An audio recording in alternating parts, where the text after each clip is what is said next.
concluída essa primeira parte que a gente viu das trocas de mercadorias, da influência japonesa, da economia moderna e da Revolução Industrial, nós vamos começar a conceituar, a definir o que é marketing, qual a necessidade do marketing e como nós vamos criar os produtos e serviços que a gente precisa para atender às necessidades dos nossos clientes. Então nós temos, ora, o nascimento do marketing. Se a propaganda, novamente aquela confusão de propaganda e marketing, é a alma do negócio, o marketing seria a salvação.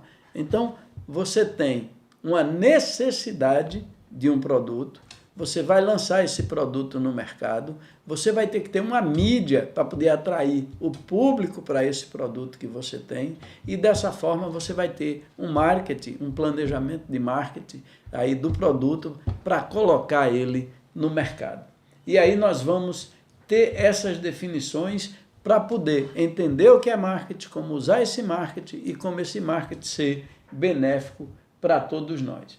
Quando a gente parte para o conceito, a gente tem o Philip Kotler, né? Philip Kotler é o pai do marketing, conhecido internacionalmente, um dos homens mais estudiosos dos processos de marketing, um dos maiores escritores, um grande professor do mercado de uma maneira geral, e ele define o marketing da seguinte forma: é o processo social pelo qual indivíduos e grupos obtêm o que eles querem e precisam, ou seja, as suas necessidades, através da criação e da troca de produtos e valores com outros. Ou seja, você vê que aqui aquele conceito de troca ainda está bem forte na definição do Philip Kotler. Ou seja, o que eu preciso, vou realizar através da criação e da troca de produtos e valores, ou seja, valores aí o dinheiro. Não deixa de ser uma troca. Eu lhe dou o mouse, você me dá um dinheiro, então nós trocamos o seu dinheiro pelo mouse. Não deixa de ser uma troca. Continuamos no mercado de troca,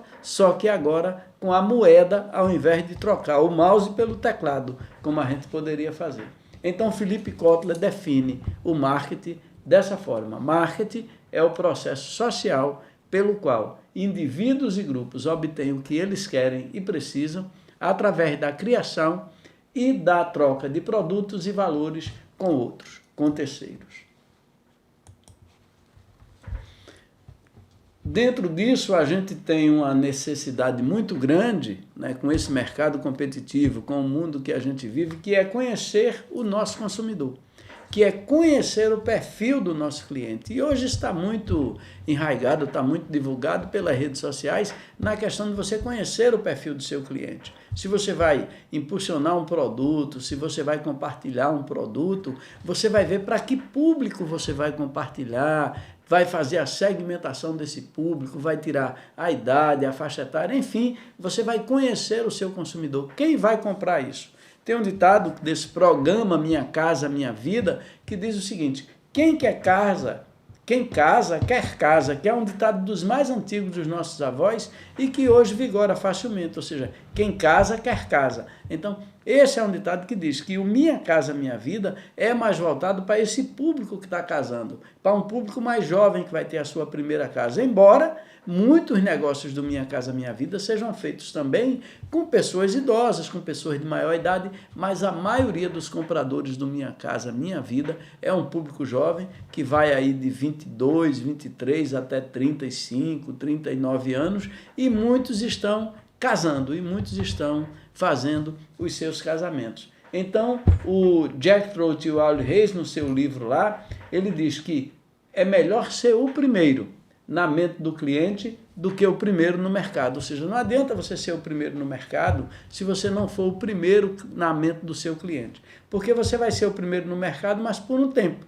E depois vai ser esquecido. Enquanto que na mente do seu cliente, você nunca vai ser esquecido. Então procure necessariamente conhecer o seu cliente, procure saber o que o seu cliente quer, procure atender ao desejo, à necessidade do seu cliente para poder você ter demanda. Senão você tem a necessidade do cliente de querer uma casa, o desejo do cliente de querer uma casa no bairro tal, mas não vai ter a demanda porque você não conhece o seu público. Então procure conhecer o seu público, procure conhecer o seu cliente, procure conhecer o seu consumidor, quem é que vai consumir o produto que você tem. Olhe a sua carteira, olhe os seus produtos e vá buscar esse cliente no mercado com inteligência e com estratégias, que a gente vai estar também falando sobre isso mais na frente. Ora, para conhecer o cliente, para conhecer o consumidor, eu preciso saber qual é o processo que me faz conhecer esse cliente. E aí a gente tem a chamada lei da mente. E novamente a gente vai lá com as necessidades, ou seja, o cliente seu, para adquirir uma casa, ele tem uma necessidade. Eu sou um cliente e tenho a necessidade de querer me mudar de um determinado bairro para outro, porque eu não estou mais gostando desse bairro, ou porque meu filho vai estudar no outro bairro, ou porque eu vou trabalhar mais perto de onde eu moro. Enfim, tem uma necessidade aí latente, uma necessidade premente, que é a da troca da casa. Agora, para isso, esse cliente vai ter que buscar informações a respeito do outro bairro que ele quer morar, da casa que ele vai procurar. Essas informações todas vão se transformar numa quantidade aí que ele vai fazer uma avaliação junto com a sua esposa, junto com o seu filho, junto com o seu comitê de compra, né? A gente chama comitê de compra, onde às vezes até amigos entram, terceiros entram e atrapalham até a realização de um negócio. Então ele vai para essa avaliação. Só depois dessa avaliação é que ele toma a decisão de adquirir aquela casa, aquele imóvel, e dessa forma ele realiza o desejo. Então a lei da mente é a necessidade que eu tenho, as informações que eu vou pegar sobre aquela, para atender aquela necessidade, a avaliação que eu vou fazer com quem tem poder de influência sobre mim, vou tomar minha decisão e depois vou ter um pós-compra, ou seja, um pós-venda, que vai ser feito justamente pela pessoa que me atender, pelo corretor de imóveis que estiver me atendendo. Aquele corretor, se for inteligente, vai estar fazendo um pós-compra, vai estar fazendo um pós-venda, vai estar acompanhando o cliente que fez negócio com ele e vai manter essa relação de forma duradoura, não vai se encerrar na assinatura do contrato e no recebimento da comissão. Então, a lei da mente ela é importante para que a gente comece a ter as definições do que são essas necessidades de serviço, de produto, da geração de consumo. De serviço, de produto, da geração de consumo. Ok? Então, nós temos, dentro das definições, você está vendo aí, utilidade. Utilidade é a estimativa do cliente da capacidade total dos produtos em satisfazer a sua necessidade, ou seja, aquela estimativa que o cliente tem, que aquele produto vai resolver a necessidade dele. E aí, para essa necessidade, você vai ter um valor que esse produto tem, que é justamente o preço, que é justamente em relação ao preço. A partir daí, a partir do momento que ele tem essa estimativa, a partir do momento que ele tem o valor, isso vai gerar a satisfação, que é esse sentimento experimentado pelo cliente quando ele consegue realizar o sonho de ter a casa própria, quando ele consegue realizar o sonho de morar onde ele queria, de morar naquele bairro que ele desejou, de ter aquele imóvel que ele queria. E aí a troca, novamente a troca, ela é o meio pela qual se obtém esses produtos. Não tem jeito. A transação é a troca. Pode ser valor, pode ser imóvel, pode ser o que for, pode ser a entrada até um carro, uma moto como entrada, mas no final é uma troca. E aí surge o relacionamento. Se você vai acompanhando a lei da mente com esses itens que estão aqui, você vai vendo que eles estão próximos, tem semelhanças, porque tudo é um ciclo. Tudo gira em torno de um ciclo que é o ciclo do consumo. E o consumo é baseado justamente nessas necessidades humanas. Então, o relacionamento é o fortalecimento de laços econômicos, técnicos e sociais entre membros das organizações. Ou seja, uma organização é o consumidor, a outra organização é o vendedor, a outra organização é o construtor. Todas essas organizações interagem para o resultado final, que é satisfazer o cliente, né? E por fim vem o mercado.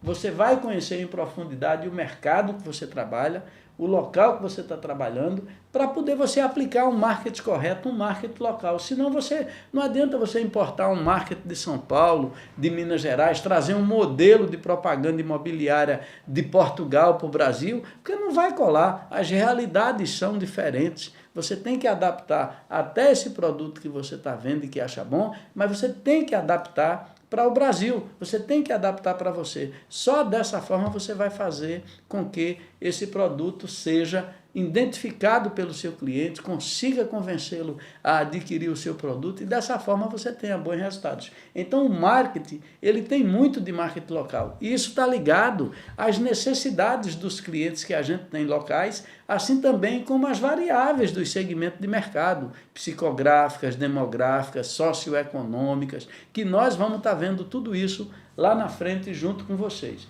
Então, essas definições de utilidade, satisfação, troca, relacionamento e mercado são fundamentais para que você possa trabalhar essa necessidade.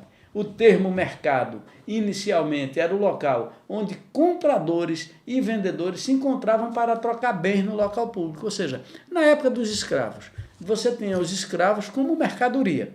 E tinha lá o mercado dos escravos, onde as pessoas levavam aqueles negros, né, os escravos, para lá, para que fossem vendidos, para que fossem trocados, ou seja, um verdadeiro absurdo vender gente, vender pessoas, mas isso aconteceu. E isso era também uma troca. Então, esses locais onde essas trocas aconteciam, porque se trocava também negros por cavalo, por éguas, também se vendia pessoas, também se vendiam galinhas, também se vendiam mercadorias, ou seja, esses locais ficaram conhecidos como mercado. Por isso que hoje você ainda tem mercado de Olinda, mercado de Santa Cruz, mercado Pátio, mercado de São José, porque esses locais eram os locais de troca de bens e produtos, onde todo mundo ia lá para adquirir seus produtos, para fazer as suas trocas.